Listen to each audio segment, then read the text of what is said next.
layoffs. They're actually cutting people. Some these companies are blaming tariffs. Some of these companies are they're blaming a consumer slowdown, and other people are blaming AI. Okay, you've got Procter and Gamble. Tariffs is what's bringing the companies in. We have auto companies building plants where they wouldn't have built here in 100 years. We have more investment in the United States right now than we've ever had before. Think of it. Yeah, we're up to almost $15 trillion. Look at this guy from last year. What kind of numbers they were to people leaving? They weren't coming in. Now they're coming in. Like you said, you brought wealth back to America. Wealth and spirit back. We have spirit. People respect our country again. You know, it's very important. I'm a cheerleader also for the country, aside from everything else, like you are.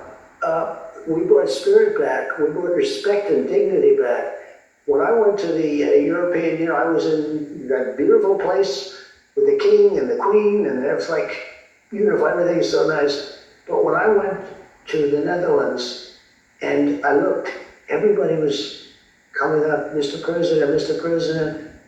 They didn't do that a year ago, or 2 years ago, or 3 years ago. These are the big countries. This is Germany and France and all of them. I mean, a big group of countries.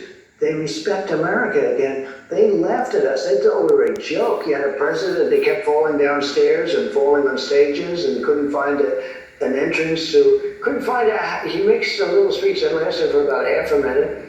And he looks around, he's looking for stairs. There's like 6 different stairs and he can't figure out which stair. We were laughed at all over the world. More importantly than that, what they did to the country. What they did to the country with allowing 21 million people will never be forgotten.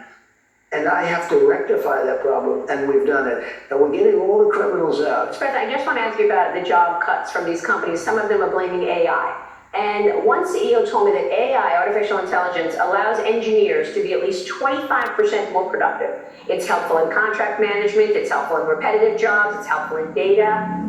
What can you do to offset the job cuts that will no doubt come as a result of AI efficiency? One thing, very simple, bring more companies in, more jobs. You know, the truth is we don't have enough people to take care of these jobs.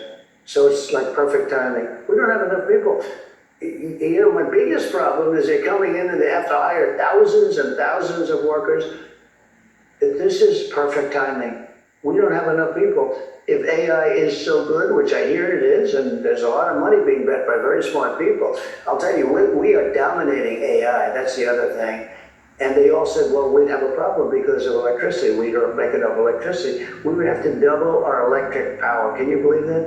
And you know what I did? I had an idea. I said, when you build your plant, they are spending billions.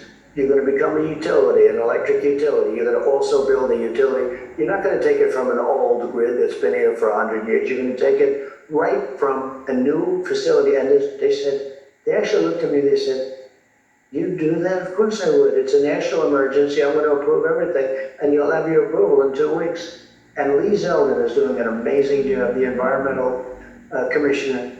I said, Lee, you're going to approve this stuff fast. Make sure it's safe, make sure it's good, but you have to get it done fast. Because in China, you know how long it takes? 1 day. It's called President Xi. Boom, it's okay. Over here, we're going to have almost the same thing. We're getting fast approvals. And you can do nuclear, because nuclear now is safe and good and inexpensive. But you can do oil and gas, and you can do coal. And the reason we do coal is because, and I call it clean, beautiful coal. You can really do things with coal today that you couldn't have done. But the beautiful thing about the coal and the thing that I look at, you know who uses coal? China.